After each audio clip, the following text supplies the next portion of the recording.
following is a CUNY TV special presentation.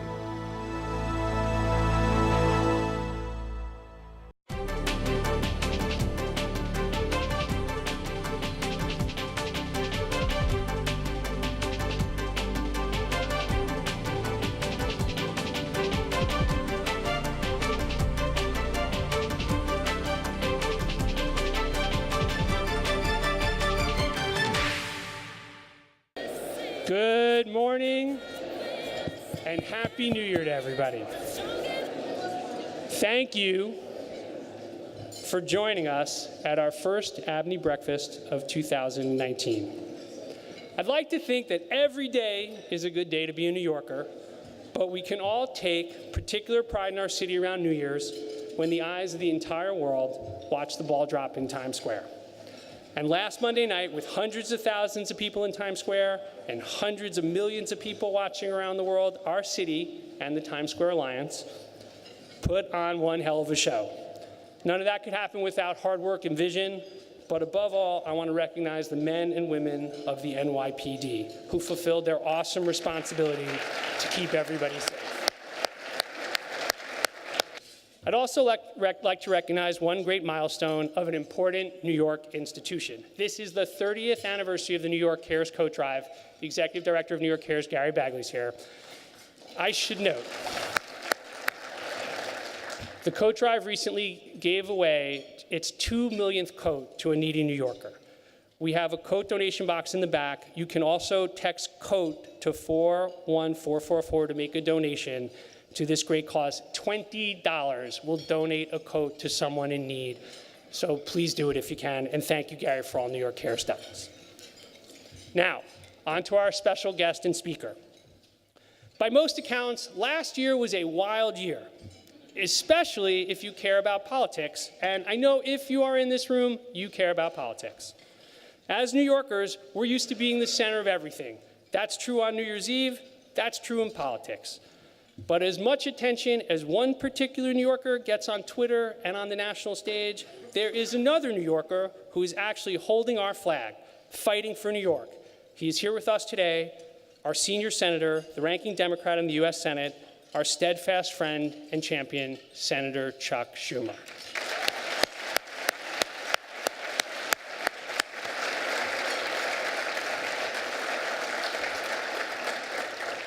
Regardless of where you stand on the political spectrum, you have to give Senator Schumer credit for being a shrewd legislator and politician. Consider two of his recent visits to the Oval Office. Last month, Senator Schumer and now Speaker Pelosi went to the White House to advocate for a deal to keep the federal government operating. He maneuvered the president into saying, live, on camera, I will shut down the government. I am proud to shut down the government. I will take the mantle. And last week, in a follow-up visit, Senator Schumer, after pushing repeatedly for the government to be reopened while negotiations continued, extracted this reply from the president, quote, I would look foolish if I did that, unquote. As passionate New Yorkers, we in ABNY take great pride in the fact that our senator can go toe-to-toe with anyone, including the President of the United States, for what he believes is right. Senator Schumer joins us today during a tumultuous time in D.C. to tell us what we might expect in the coming weeks and months from our federal government. And while he's tasked with leading a national agenda, he never forgets about New York. Senator Schumer fought hard for recovery and homeland security funds for our city after 9/11 and championed the Zadroga Act to provide support for our first responders. In that same spirit, he took on the fight to pass a bill to create a national cancer registry for firefighters. This law helps medical researchers track, treat, and even prevent cancer in volunteer and professional firefighters.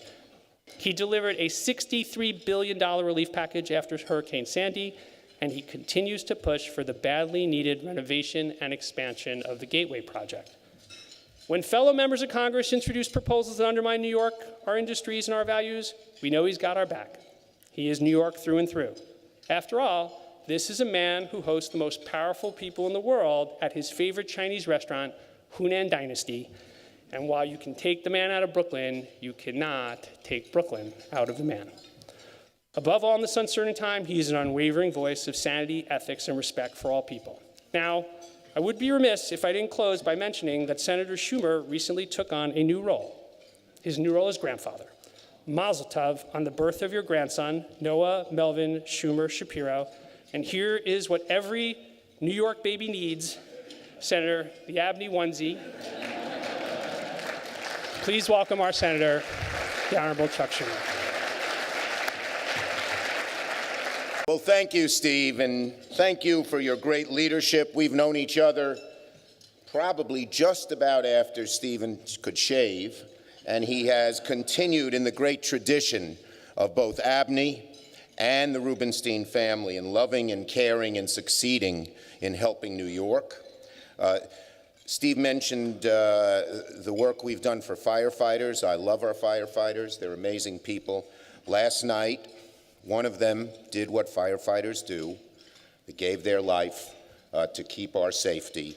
Steve Pollard died fighting a fire in Mill Basin down in Brooklyn. Could we have a moment of silence for Steve and his family?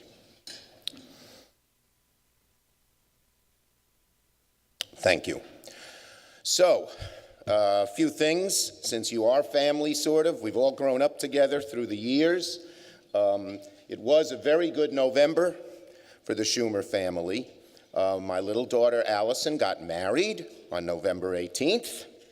And a week later, my big daughter, Jessica, as Steve mentioned, gave birth to our first grandchild, Noah Melvin, and these days they go back to the hyphenated names, the way they did when I was that age, Schumer Shapiro. So Noah, you know, I'm going to tell a story about his name. So Noah, as you know, is one of the most common names. I saw it the other day in one of the newspapers. It's the second most common name in New York City this year. But Melvin is sort of an unusual name. Melvin is named for my late father-in-law, who was somebody I dearly loved. He was a true Brooklynite, speaking of Brooklynites, a true New Yorker. Mel Weinshaw was a cab driver, and he drove his cab all over the city. He was a Damon Runyon-type character. He smoked a big cigar. I'd sit there and watch him curse at the Giants in the Giant games back in the days when they didn't win anything. That sounds familiar. I'd go with him occasionally to the Belmore Diner. You remember that, some of you, on 28th Street, where the cabbies hung out. I was a young assemblyman and gained wisdom. So he was great. Now, his wife was a very tough cookie. And so Mel drove his cab 7 days a week because he didn't want to be home and have his chops busted all the time. Okay. So it's their 40th anniversary, and Mel had a great sense of humor, and he did this in good humor, which everyone in the crowd knew. They had an 40th anniversary dinner or lunch at a little restaurant down in Bay Ridge. And they said, Mel, are you going to make a toast? It's your 40th anniversary. Nah, I don't got to make a toast. He had a thick New York accent. Come on, Mel, make a toast. Nah, I'm not making a toast. Mel, get up and make a toast. All right. He holds up his glass. I'd like to make a toast. He did this all with a twinkle in his eye. Everyone understood who he was. I'd like to make a toast to my wife, Ruthie. If I would have murdered somebody, they would have let me out before 40 years. And then he sat down. That was the whole toast. So let's hope little Melvin is as feisty and has as good a sense of humor as his great-grandfather did. Okay, now to more serious stuff. So, you know, I was supposed to speak last month. I think we scheduled this for December 17th. Steve had reached out in the fall, early fall, and I said, well, let's wait till after the election season so we can get back to serious stuff.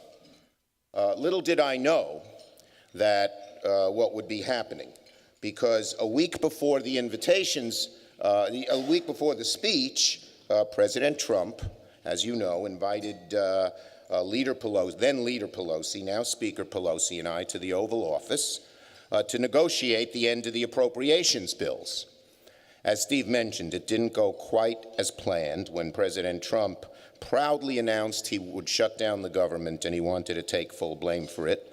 I think some of you saw it. When we were invited, We had no idea that they told us, the staff, no press, serious discussion, and of course the president invited the cameras in, so all of America saw him taking ownership, being proud of a potential shutdown. But actually at that point, no one believed him. They thought it was typical presidential Trump bluster. No one wanted a shutdown. Leader McConnell, then Speaker Ryan, Leader Pelosi then, and I agreed to keep the government funded. And yet here we are in the third week of the Trump shutdown. Why? It's only because of one person, and that is President Trump. President Trump, as you know, has been demanding the wall ever since he started his campaign 4 years ago. And if you read, there's an excellent article in the New York Times. It wasn't even the real wall. His staff in 2015 realized they should talk about border security. They thought that was a good issue for them. Trump was never talking about it, so they used a mnemonic device. Let's call it a wall. There have never been plans for the wall. There's never been a study of whether the wall works. It became a campaign device. It caught on. And so that's how it got there. The wall is not a good thing. We all know that, but I'll just quickly outline why. It's ineffective. Just about every expert you speak to says that there's far more effective ways to deal with the border. Drones, helicopters, some kinds of fencing in some places, not a wall. Second, it's expensive. The president's asking for $5.7 billion, but that's just for a small piece of the wall. Estimates are it could go up to as much as $70 billion, okay? And of course, that $70 billion is not being paid for by Mexico. It's impractical. It will take years to even begin building it. Why is that? Because it has to be built largely, almost exclusively, on private property. And the private property owners on the southern Texas border believe strongly in private property and eminent domain. They don't want the government taking their land for nothing. And it will take years to work through these eminent domain cases. And Texas's law is very much leans in favor of the private property owner, not the government. Fourth, they haven't spent the money we've already allocated for the border. Last year and the year before, we allocated $1.37 billion as part of the Homeland Security budget for the border. Actual expenditures are about 6%. Now, more has been contracted out, but that's from last year. So this idea that they need $5 billion, 5.7, which they haven't even sent us a plan for until yesterday, we're looking at it now, is unrealistic. But maybe worst of all, certainly high on my list, it's a terrible symbol. And symbols matter.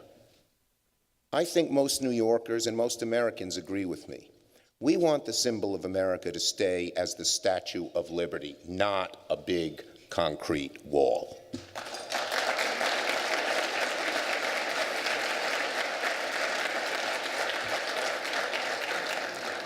And by the way, the president, and I've talked to him directly about this, I'm very direct when I talk to him, it's not even politically popular. You know, he thinks it is. Every poll has shown that a large majority of Americans oppose the wall. But even more to the point, the last poll last week, people were asked not whether they're for or against the wall, but should President Trump shut down the government to get his wall? And about 22% said yes. That means he's lost even a third of his base, if you assume his base is about 35% on this shutdown issue. So it makes no sense. So, Leader McConnell knew that, Speaker Ryan knew that, and we all agreed that we would pass a resolution to just kick the can down the road for 30 more days, and, well, actually 60 then, and try to see if we could come up with a solution without shutting down the government. Leader McConnell put the bill on the floor. It passed unanimously. Every single Democrat and every single Republican voted for it. Speaker Ryan and McCarthy and Scalise, his two deputies at that point, were actively lobbying on the floor of the House to pass this bill because they were told by the vice president, who went to the Republican Senate lunch, that the president would sign it. But it got out, and the hard right Limbaugh, Coulter, Ingraham, launched a mighty fusillade of attacks against him. And what did Trump do? Just what he has done in the past when this has happened. He totally backed off and reversed himself. He totally backed off and reversed himself, and then demanded that Speaker Ryan, who has been all too compliant with President Trump, back off too, and they put on the floor this $5.7 billion for the wall, knowing that it wouldn't pass. You know, it's just a shame to have 3 radio commentators and some of their ilk govern America. They're way over. You don't want anyone on any extreme to govern the country, left or right. But that's what's happened because the president is just so fearful of them. That's what happened last time when we tried to negotiate as well. So, after publicly rooting for a government shutdown for months, and he said it over 25 times, I'm going to want a shutdown, President Trump threw a temper tantrum, finally got his Christmas wish, a government shutdown. Now, there's already been a good deal of back and forth on negotiations, and much of it has been in the press. But what's gotten less attention is how this shutdown is impacting our country. So this morning, what I wanted to do is talk a little bit about how this Trump shutdown affects New York. As Steve said, I always live and breathe and care about New York, disrupting the lives actually of million New Yorkers and jeopardizing our economy. So let's take some of the economic impacts. In New York State, there are 51,676 federal employees at last count. 16,600 of them work in departments or agencies that are currently shut down. Why is this? It's called a partial shutdown. Many of you know this. Because on budget issues and funding issues, we've worked very well. Leader McConnell and I, Ryan and Pelosi, we all came to agreement on budgets the previous 2 years when Trump didn't interfere. And this year, we had actually passed 75% of government funding, including the 2 biggest budgets, the 3 biggest, defense, veterans, and health and human services. But still, there is still a third of the budget, 32%, that's not working. Federal workers are obviously important in and of themselves. And of course, they should be working and getting paid for their labor.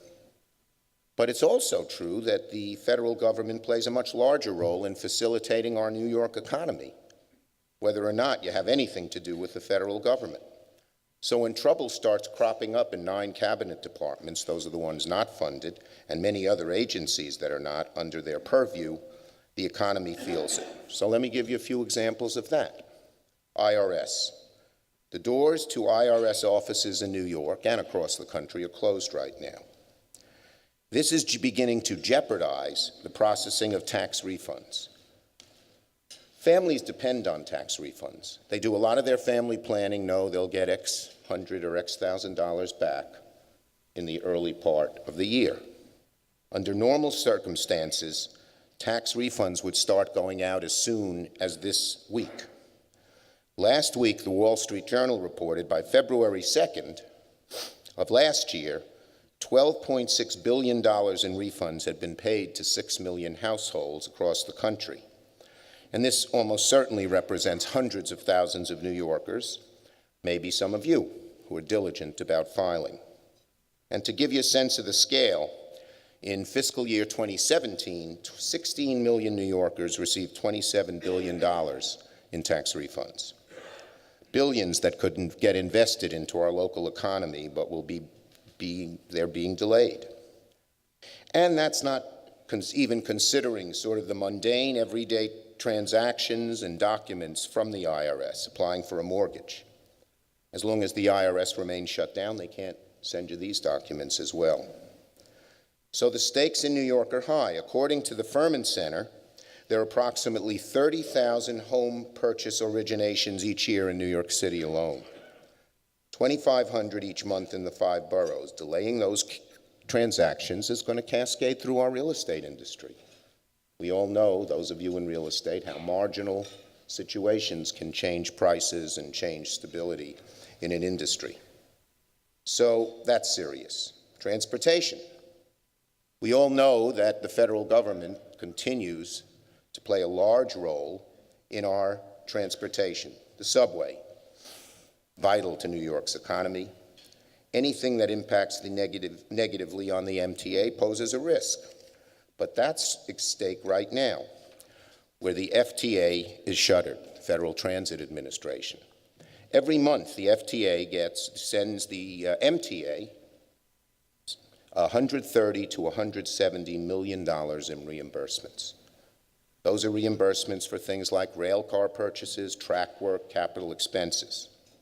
It's estimated that the MTA can last 4 to 6 weeks without those, but once we're in February, all bets are off. If the FTA is still shut down in February, the MTA has some hard decisions to make. What are they going to do? Should they borrow? Cost some more money, puts a crimp in their budget.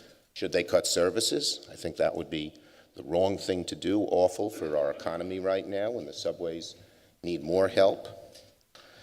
There's also our airports, one of the major drivers of our economic activity. Retail and commercial sales at JFK alone are $45 billion, 60 million passengers, and that's before many of those whom are visiting New York City step into a restaurant or a hotel. TSA, Customs, Border Patrol are working without pay since the shutdown. Some officers have stopped coming into work because they can't afford the tolls to get to the airport or other reasons. Others are calling in sick. Now think about that. If it increases delays and lines, it makes it harder for people who continue to use the airports, and there are going to be a good number of people, whether they're business travelers or tourists, who say, during this thing, all the lines, all the problems, I'm not coming. Very serious problem. Here's one you may not have thought of, the SEC. The SEC, of course, is very important to New York because we're the financial center of the world. We're home to all the banks and accounting firms. They all rely on the SEC day to day. Those of you in finance know this, for guidance, approval, navigating the complex rules of the system. 94% of SEC employees are home right now. They're on furlough. That means most of their work is stopped. And because it's the start of a new year, the timing couldn't be worse. Companies are preparing major updates for their shareholders, annual reports, proxy statements. This is all going to slow down our New York economy and the national economy. And this one's been mentioned a little bit. There are dozens of private companies that are now delaying preparing their IPOs. Here's some of them you may have heard of. Uber, valued at $72 billion, Lyft, $15 billion, Pinterest, $12 billion, Slack, $7 billion, Casper, $1 billion, the list goes on. Again, the longer the shutdown continues, the more likely major public offerings get delayed, putting a real crimp in our economy. Census, something Steve mentioned, and I want to salute ABNY. They deserve a round of applause for the great work they're doing on the census. We know the census is our lifeblood. We know for New York, the census works out least well of any place in the country because A, we have a lot of undocumented people, B, we have a lot of apartment buildings, and C, we have a lot of people who don't open up their doors to strangers. You know, when the census was developed, it was all your friendly neighbor would knock on the door of your farmhouse. The farmer would come out, we have 6 people here, go down to the next one. It's a lot different here, and we've had trouble. But that means you need more preparation, more focus, more dollars. And right now, the census is not being funded, okay? So there are so many of these different agencies, right? The list could go on and on and on, that are not being funded. And it's devastating to our economy in sort of black and white economic figures, but it also has a human tragedy. I'm hearing from people, you know, they call my office. We heard from someone, Jane from the Bronx. She works for Customs and Border Patrol at JFK. She's been working every day without pay. And right now, she's the single breadwinner of a family of 5. She's run out of money to just pay transportation. You know, a lot of people live hand to mouth. They don't get paid for a week, and they don't have money to do anything. Very hard. Marilyn from Central Islip called our office. She works for the IRS on Long Island. She's furloughed. She's worried about her next mortgage payment. And what happens if they just foreclose? Some banks understand this, some don't.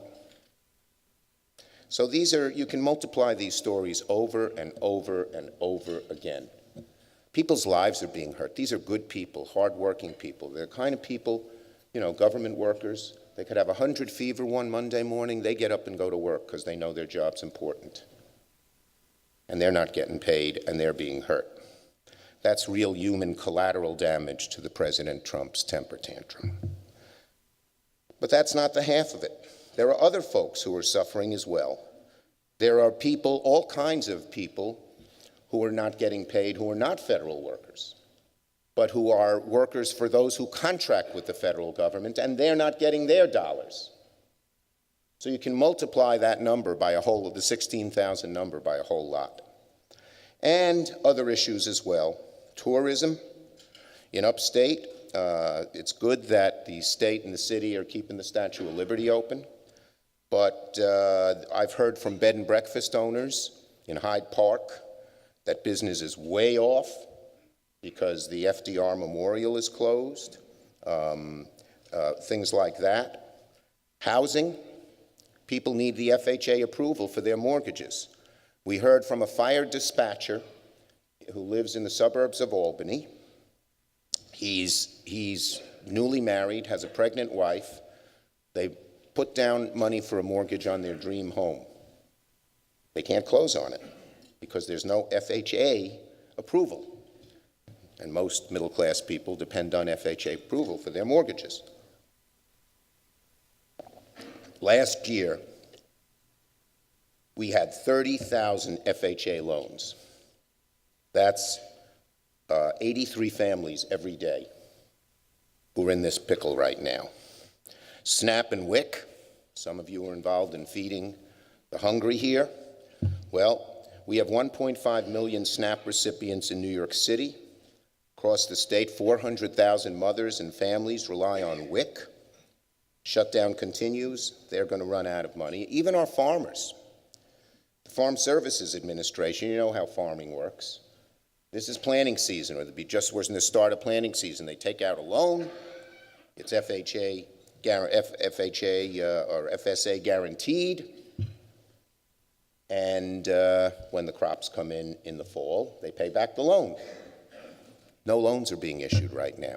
You're a farmer who wants to buy a tractor or plant new acreage. What are you going to do?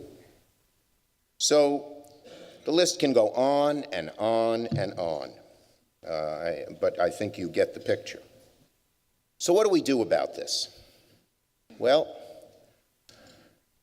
last week we tried, Leader Pelosi and I tried to separate the shutdown from the dispute about the border.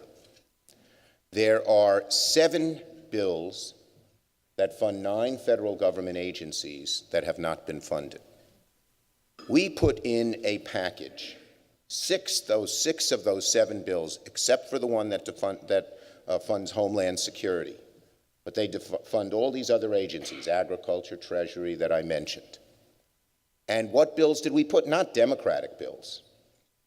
We put in, these 6 bills are the bills that passed the Senate. 4 of them passed the Senate 92-6. The other 2 just got out of the Appropriations Committee but passed unanimously. Leader McConnell voted for all 6. These are bills put together by Republicans when they ran the show, but with Democratic cooperation. So Leader Pelosi passed them. Now that the Democrats control the House, she passed them. Leader McConnell, who's he's gotten the country out of some other shutdowns in the past, is totally ducking. He was burnt because he stuck out his neck, said we'll pass the bill I mentioned before that Trump said he'd sign. A lot of his members who get pressure from the hard right went along. got criticized, and then Trump pulled the rug out from under him. But it's up to Leader McConnell to step up to the plate here. I understand his reluctance, but there's greater good here. And he has to put these bills on the floor. They'll pass with large votes. In fact, some of the Republicans are cracking. Now, 3 of them, and this is uncharacteristic, more in the Republican Party than the Democrat, to buck the party. It's uncharacteristic. But Collins, Gardner, and Tillis have now said they want to vote for these 3 bills. So we're picking up strength. And 7 Republicans in the House voted for them, so they're bipartisan. And so the idea is to separate the dispute over the border from the government shutdown. Pass these 6 bills, let the government run, and then on the border shutdown, let's just kick the can down the road for 30 days, keep Homeland Security open, and under that pressure, try to come up with an agreement, hard as it might be given the president's intransigence. But we would do our best, and we wouldn't have all of these negative consequences before us. So that's what I'm hoping could happen. This week, the House will pass the Treasury bill again, alone. They'll send it here, and we will ask Leader McConnell to allow an amendment on the floor, and I believe it would pass. Whether he does it or not, I just don't know. But the bottom line is very simple. This is not the way to govern. To pound your fist on the table and cause damage to millions of people unless I get my way. It's not what the Constitution says. You know, elections have some consequences. The president couldn't pass his wall when the Republicans controlled the House and the Senate because they knew it was a bad idea. And now he's creating a shutdown, even though in the election, he certainly was repudiated in the House and doesn't control it anymore. So we need to get over this shutdown, and saner heads must prevail. We cannot allow the president to punish innocent Americans or to have temper tantrums and govern as if there is no Congress. If our democracy is going to continue to go forward and thrive. And so I am hopeful. I will keep fighting. As you know, I love to sit down and make deals. I'm hardly an ideologue. With this president, it's very difficult. I once said negotiating with him is like negotiating with Jell-O, because he says one thing one day and then changes his mind the next. But we will continue to persist until we can reopen the government and start paying people like Jane, the CPB officer I mentioned, and keep our economy going strong. Thank you. Take a few questions. We start with one I know we're going to have about the census. What are the implications on census, given that the Census Bureau is not combing over New York City data as they should, so that we can have a really good count in 2020? Right. You need preparation for a census. It takes a lot of preparation. They start preparing years before, and the fact that there's no money, by the way, the previous Republican House and Senate had starved the census for money as well. But now we're willing to put in some money because it's so important for the country. It's required in the Constitution, as you know. And it has very bad implications. You know, you can say, well, they'll put more money in later. But that is better than not putting more money in later. But it will hurt us right now. Every day that the census is not funded and is not preparing will make the census count less accurate. And then there's one other point here. So the Census Bureau on its own, unfortunately led by a New Yorker who went along with this, Wilbur Ross, decided to ask people whether they were legally here, which will frighten people from complying with the census. That's why they did it. It's nasty. And here's an example of what we could do. I had a few of my colleagues, they feel so strongly about this because it will hurt the counts. New York could lose more seats if fewer people who are not here legally are willing to answer the census? Why don't we demand in the budget that we undo what Ross did administratively in the Commerce Department? And you know what one of them suggested? Let's shut the government down unless we do it. Each side has strongly held views on certain things. Every one of us could say, we'll shut the government down if we don't get our way. Not going to happen. If we would have had these negotiations continue on the budget, we would have argued to undo this language and to put more money in. With the budget on hold, who knows what will happen. Thank you, Melva. Question is, well, I think everyone in this room probably agrees with you that symbols matter, that a wall would be absolutely aberrant. What do you say to people who say, why is government being shut down over when it's a $4 trillion budget and this is the president asking for $5 billion? How do you handle that? Well, first of all, as you know, it's the wrong thing to do. But second, there's a larger point here. Every time President Trump throws a tantrum and demands he get his way unless the government will be shut down, it will create disaster. It'll encourage his worst instincts, which are bad enough now. In March, we have the debt ceiling coming up. People go along with this, nasty way of governing. Imagine what'll happen when the debt ceiling occurs. Imagine what'll happen when the March budget occurs. The government will unravel further than it has. So I know it's sort of logical to say, well, it's a lousy bill, give him the wall. A lot of people feel passionately against the wall. But even if you didn't, if you allow this to prevail, it will create greater chaos in the future, not reduced chaos. Do you think the president means it when he says he's okay for the shutdown to go on for months and years? I've sat with the president on numerous occasions. He's unlike any other leader I have ever met. I'll leave it at that. And he says things, sometimes he says them for effect, sometimes he says them because he believes them, sometimes he changes his... What often happens is he says something one day and then he says something totally different the next day, and it's like the two don't even add up. As I said, negotiating with the president, I said this a few months ago, is like negotiating with Jell-O. So maybe he thinks he can bully us. But I'm from Brooklyn. You let a bully succeed, you'll be bullied again worse, in answer to your question, Justin. I know there's been conversations about DACA in exchange for something the president wants. I'm wondering where you are on something that's really important to your colleagues. Okay. Something that's, whether it's DACA, something that's really important to your colleagues in exchange for... Great question. I understand the issue about bullying, but maybe there's something to gain out of it. I'm wondering where you are on that. We've been through this twice already. I didn't want that guy Miller in the room. So when the president called and said, I'm glad he's not from New York. L.A., you can have him. Santa Monica. But I'm always looking for New York advantage,